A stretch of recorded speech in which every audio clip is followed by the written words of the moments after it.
আসসালামু আলাইকুম। গত 2 দিনে 2টি ঘটনা ঘটেছে। তার একটি বান্দরবানের, আরেকটি ঢাকাতে।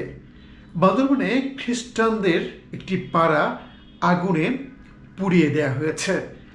আর আপনারা জানেন যে প্রশাসনিক যে প্রাণকেন্দ্র বাংলাদেশের, সেই সচিবালয়ে আগুন লেগেছে। দুটি ঘটনার সাথে হয়তো কোনো মিল নেই, কিন্তু দুটিই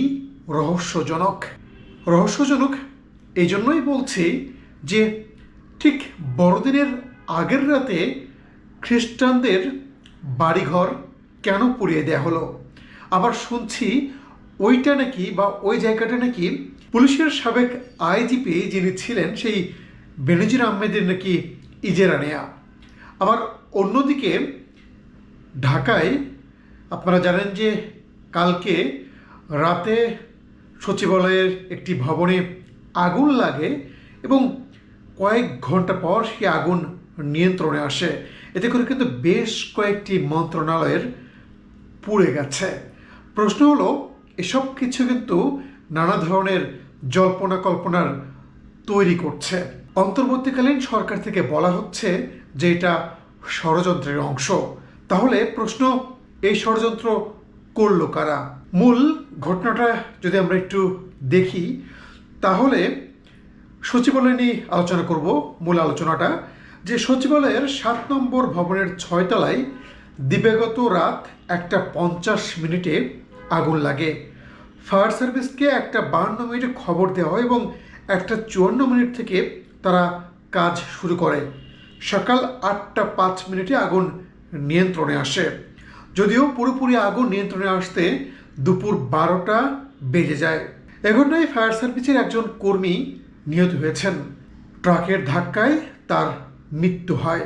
প্রশ্ন উঠতেই পারে, আগুন নেভাতে এত সময় কেন লাগলো? ফায়ার সার্ভিসের কর্মকর্তারা বলছেন, আগুন নেভানোর জন্য ফায়ার সার্ভিসের মাত্র 2টি টার্নটেবল লিডার টিটিএল ভিতরে ঢুকতে পেরেছিল। যদি আরও বেশি টিটিএল ঢুকতে পারত, তাহলে আরও আগে এই আগুন নিয়ন্ত্রণ করা যেত। সচিবালয়ে ঢোকার জন্য মোট 5টি গেট রয়েছে, যদিও ফায়ার সার্ভিসের গাড়ি ঢোকার ফটক আছে মাত্র 2টি। আগুনে সবচেয়ে বেশি ক্ষতি হয়েছে সড়ক পরিবহন মন্ত্রণালয়, স্থানীয় সরকার মন্ত্রণালয়, যুব ক্রীড়া মন্ত্রণালয়, ডাক ও টেলিযোগাযোগ মন্ত্রণালয়ের মতো গুরুত্বপূর্ণ মন্ত্রণালয়। এ ঘটনায় নানা আলোচনা, নানা জল্পনা কল্পনা তৈরি হয়েছে। স্থানীয় সরকার, পল্লী উন্নয়ন ও যুব ও ক্রীড়া মন্ত্রণালয়ের উপদেষ্টা আসিফ মাহমুদ সজীব ভুইয়া ফেসবুক আইডিতে এক পোস্টে লিখেছেন, অন্তর্বর্তীকালীন সরকারকে ব্যর্থ করে এই ষড়যন্ত্রে যে বা যারাই জড়িত থাকবে তাদের বিন্দু পরিমাণ ছাড় দেওয়া হবে না। তিনি আরও লেখেন, বিগত সময় হওয়া অর্থ লোপাট দুর্নীতি নিয়ে আমরা কাজ করছিলাম। কয়েক হাজার কোটি টাকা লুটপাটের প্রমাণও পাওয়া গিয়েছিল। প্রশ্ন, যে এটা দুর্ঘটনা নাকি নাশকতা? একই বিল্ডিংয়ের, একই ভবনের এই মাথা থেকে ওই মাথা 2 জায়গায় আগুন লাগে। সে আগুন পরবর্তীতে অন্য তলায় ছড়িয়ে পড়ে।